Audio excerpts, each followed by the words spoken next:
After weeks of anti-regime protests in Iran, authorities there have cut off the entire country from the internet and from international telephone calls.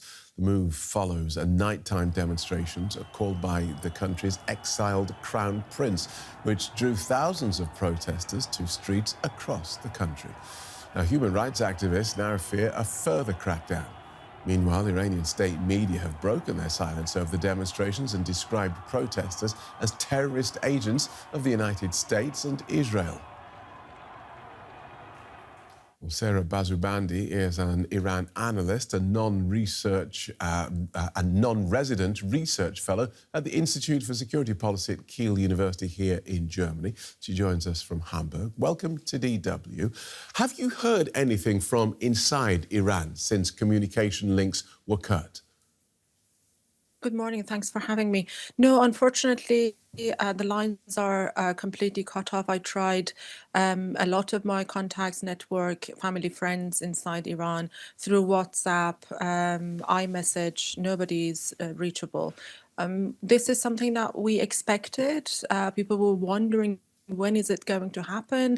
They started sharing information as contingency plan, what to do, what channels of communication should they use during the protest, should they use to organize and mobilize.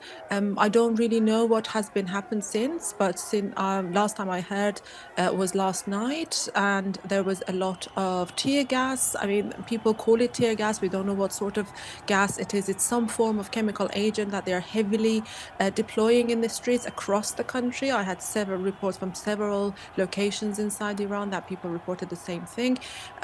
It is getting more and more violent because the government is realizing that people are not going to back down, and the demonstrations and the protests and the crowd is becoming bigger and bigger.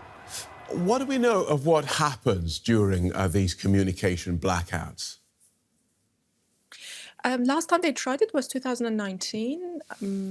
A huge massacre happened, especially in the south of Iran, in Mahshar, when they really used war bullets against innocent civilians who were unarmed in order to end the protest and end the demonstrations.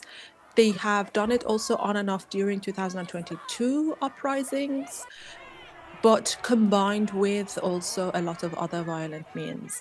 The killing and the violence people are reporting is significantly and visibly less than it was last time, and people are taking that as a sign of weakness for the government, for the government forces.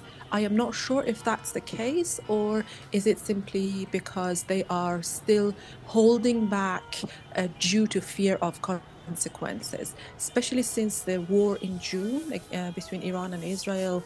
The government has really significantly been weakened, and the strategists and the senior echelon planners and thinkers of IRGC have been eradicated. It could also be because of that, but it's still too early to say which path would the government choose to take from now on. Okay, so this is quite confusing.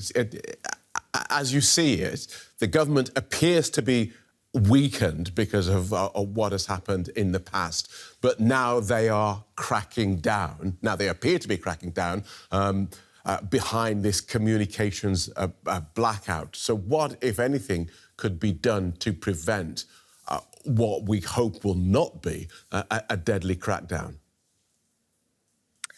Unfortunately, I think there is nothing that the Iranian people could do at this stage to defend themselves, because, what could you do against bullets and against criminals who are willing to do everything to stay in power?